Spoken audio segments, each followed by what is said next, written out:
हमारी एक बहुत ज़्यादा इम्पॉर्टेंट टेबल है।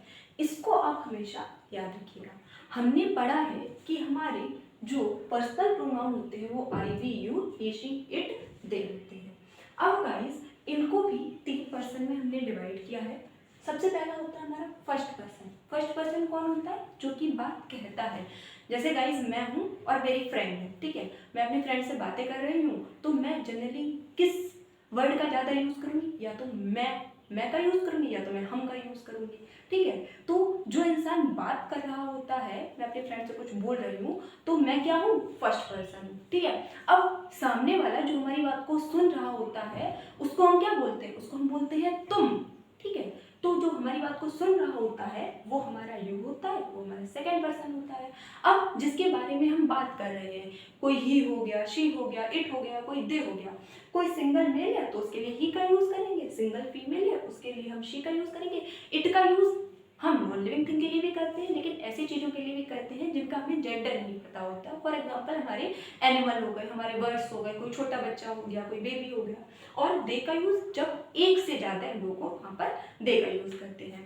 अब गाइस इनके 3 केस होते हैं। एक होता है हमारा सब्जेक्टिव केस, एक होता है हमारा ऑब्जेक्टिव केस और एक होता है हमारा पजेसिव केस।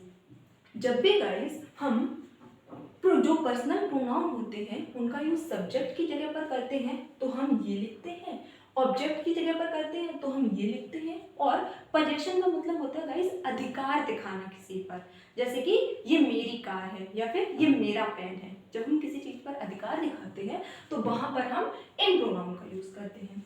आई का जो सब्जेक्टिव केस होता है वो आई रहता है, ऑब्जेक्टिव केस मी हो जाता है और पजेसिव केस माई हो जाता है। वी का सब्जेक्टिव केस बी रहता है, ऑब्जेक्टिव केस अस हो जाता है और पजेसिव केस आर हो जाता है। यू का सब्जेक्टिव केस यू रहता है और ऑब्जेक्टिव केस भी यू रहता है, इसका पजेसिव केस योर हो जाता है। ही का सब्जेक्टिव केस ही रहेगा, ऑब्जेक्टिव केस हिम होता है और पजेसिव केस हिज हो जाता है। शी का सब्जेक्टिव केस सी रहता है, ऑब्जेक्टिव केस हर हो जाता है और इसका पजेसिव केस भी हर ही होता है। इट का जो सब्जेक्टिव केस है वो इट ही रहता है, इसका ऑब्जेक्टिव केस भी गाइस इट रहता है, लेकिन जो इसका पजेसिव केस होता है वो गाइस हमारा इट्स हो जाता है। जो दे होगा उसका सब्जेक्टिव केस दे रहेगा, इसका ऑब्जेक्टिव केस देम हो जाता है और इसका पजेसिव केस हमारा देयर रहता है। अब इसको हम कुछ एग्जाम्पल्स की हेल्प से समझते हैं। फॉर एग्जाम्पल मैंने लिखा आई हैव ए डॉग, मेरे पास एक कुत्ता है, ठीक है। आई कॉल डैश राजू और यहाँ पर हमें भरना है इट या फिर इट्स। मेरे पास एक कुत्ता है, मैं उसे बुलाता हूँ राजू। ये उसे कौन है? ये उसे है हमारा डॉग, ठीक है। हम डॉग के लिए उसे का यूज कर रहे हैं, ठीक है। और मैंने आपको क्या बताया था गाइस, जनरली क्या होता है जो जानवर होते हैं, जो एनिमल होते हैं, उनके लिए हम इट का यूज करते हैं, ठीक है। हमें इतनी बात पता है। अब यहाँ पर हम क्या भरेंगे? हम यहाँ पर इट भरेंगे या इट्स भरेंगे? देखिए गाइस, आई कॉल ये क्या है? हमारी वर्ब।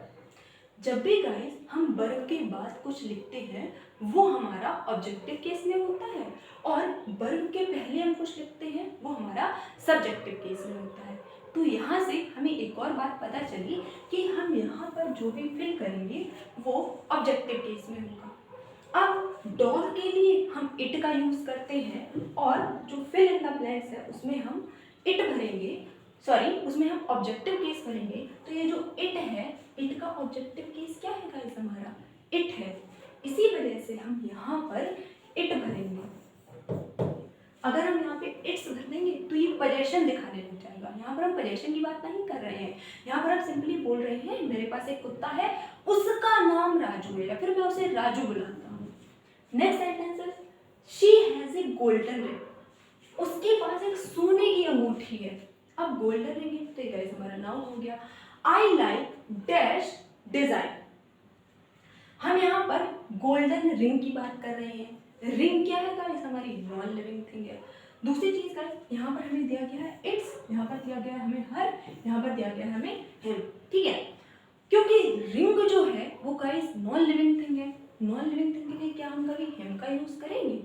हिम किसका ऑब्जेक्टिव केस होता है? ही का होता है और ही तो एक लिविंग थिंग होती है।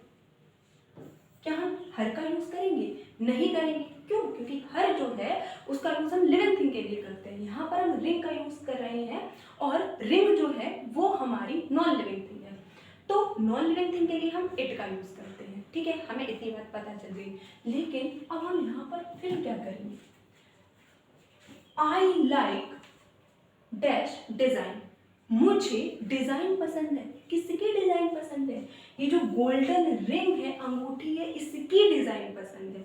तो यहाँ पर हम क्या कर रहे हैं, पोजेशन दिखा रहे हैं कि इसकी डिजाइन पसंद है, तो इसी वजह से हम यहाँ पर इट्स भरेंगे। और इट का देखिए जो हमारा पजेसिव केस होता है गाइस, वो हमारा इट्स होता है। Third example is she has completed dash work. अब गाइस यहाँ पर कंप्लीट, उसने काम कर लिया है। अब गाइस ये जो शी है, इस सी ने काम कर लिया है। ठीक है, अब यहाँ पर ये जो वर्क है, इसका यूज हमने शी के लिए किया है, शी को बताने के लिए किया है कि ये जो काम है ना, ये काम इस शी का है। तो यहाँ पर गाइस क्या कर रहे हैं, यहाँ पर हम पोजेशन शो कर रहे हैं कि जो शी है इसने अपना काम कंप्लीट कर लिया है। काम किसका है, इस सी का है, यहाँ पर हम पोजेशन शो कर रहे हैं। तो यहाँ पर हम सी का जो पोजेसिव केस होता है हम उसको लिखेंगे, और हमारी टेबल में हमें सी का पोजेसिव केस क्या दिया गया, ये शी है, इसका पोजेसिव केस क्या होता है हमारा, हर। तो यहाँ पर भी हम हर का यूज करेंगे।